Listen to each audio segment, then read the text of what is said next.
Баршаңызға сәлем достар, каналға қош келдіңіздер. Бүгін сіздермен ұйытқы болмаған жағдайда айран ұйыту жолымен бөлісетін боламын. Видеоны соңына дейін көріп, осы әдісті сіздер де жасап көріңіздер.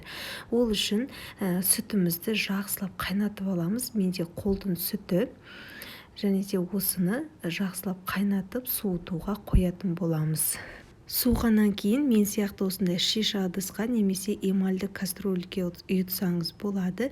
Мен 2 литрлік банкіге құйып алдым, және де сүтіңіздің температурасы ыстық болмау керек, жылы күйінде болу керек. Енді осыған 20% магазиннің қаймағын жақсылап араластырып аламыз.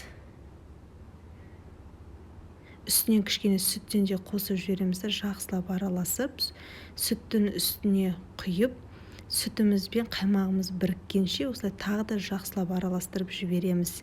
Әрине айранның өзінің ұйытқысымен ұйытқан өте жақсы болады, бірақ болмаған жағдайда осылай қаймақпен немесе био-йогуртпен ұйытсаңыздар болады.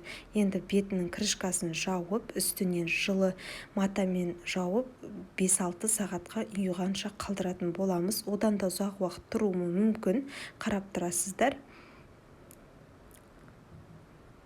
Міне осылай ұйып шығады. Енді осыны холодильникке тағы да 4 сағатқа қойып алатын боламыз. Сонымен біздің айранымыз дайын. Міне әдемі болып ұйып шықты.